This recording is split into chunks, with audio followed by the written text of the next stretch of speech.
जब सीता जी को खोजते हुए और वन में जा रहे हैं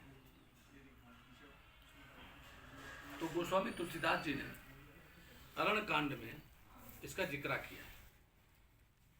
तो जाते हुए वो लक्ष्मण जी को नीति की बात बताते हैं जी। तो नीति की बात में उन्होंने ये भी बताया है कि ब्राह्मण के साथ क्या व्यवहार होना चाहिए, ब्राह्मण क्या कैसा ब्राह्मण। तो उनका पूजा ही विप्र शील गुणहीना सूत्र न गुणगन ज्ञान प्रवीणा। वाह। तो जब ये बात कही,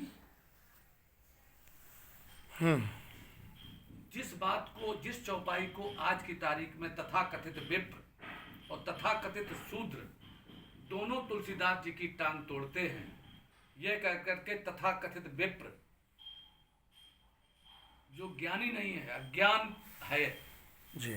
और है तो भागवताचार, कई ऐसे हमको भागवताचार मिले हैं जो कहते हैं कि ये लिखा है पूजा विप्र सकल गुणहीना शूद्र न गुणगन ज्ञान प्रवीणा।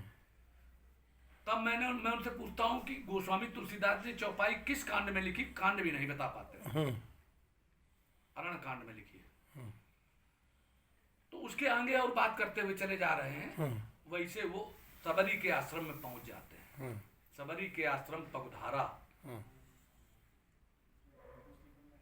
तो सबरी को जो उनके गुरुजी थे उन्होंने बताया था कि जब आएंगे तो कैसे होंगे,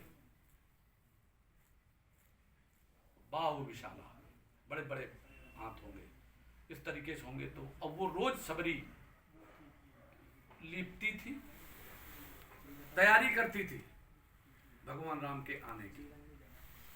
आ गए वो, बहुत वो भाव विभल हो गई। होने के बाद उसने एक ही बात कही कि मैं अधम से अधम अधमत नारी तामे जड़मत मंद अघारी, मैं बहुत नीच हूं, मंद बुद्धि हूं। ये जब सारी बातें कही तो भगवान राम ने कहा कि मैं ये कुछ नहीं मानता, क्या मैं मानो एक भगत करनाता। और फिर उन्होंने भक्ति की व्याख्या की। वाह, आनंद आ रहा है। और उन्होंने 9 प्रकार की भक्ति बताई। तो जो पहले प्रकार की भक्ति बताई वो मैं आपको सुना रहा हूँ, 2-3 मैं आपको सुनाता हूँ, बाद बाकी तो 9 में।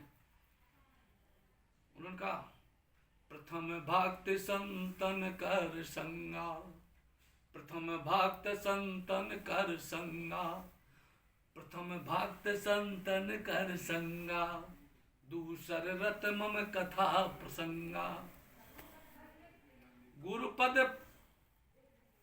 गुरुपद पंकज तीसर भगत अमान। तीसरे प्रकार की भक्ति बताई, गुरुपद पंकज, आपके गुरु गुरुपद पंकज। और चौथी, 5वीं छठदम शील, मोसे अधिक संत कर लेखा। और पर निंदा समग्न गरीसा। और कहा 9 में से एक अगर किसी के अंदर भक्ति होगी तो नर सचराचर होगी। बहुत खूब। नारायण नारायण नारायण, आनंद आ गया। आज का जो पितरों का है, वो पितरों का जो दिन है, आज उनको भी प्रसन्नता हो गई।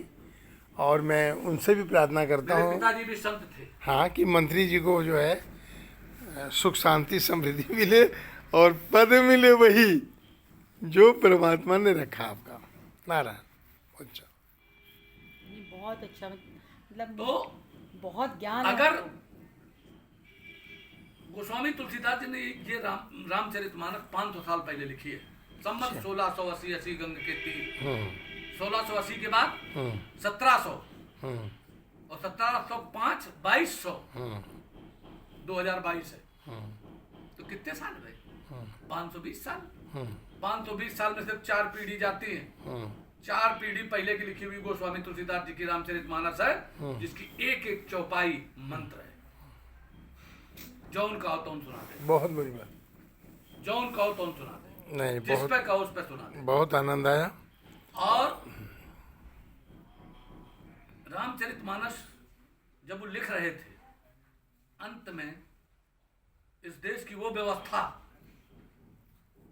जिसने सनातन धर्म को खा लिया, बहुत बड़ी बात। वो गोस्वामी तुलसीदास जी की कोई इज्जत सम्मान नहीं करता था। और उन्होंने जो लिखी है बाद में एक किताब विनय पत्रिका, उसमें लिखा है मस्जिद में सुइबो और मांग के खइबो। आज जिस रामचरितमानस के रचयिता तुलसीदास जी को जो खोपड़ी धरे घूम रहे, उन लोगों ने ये अपमान किया उनका। जय श्री राम, जय श्री राम, आनंद आ गया।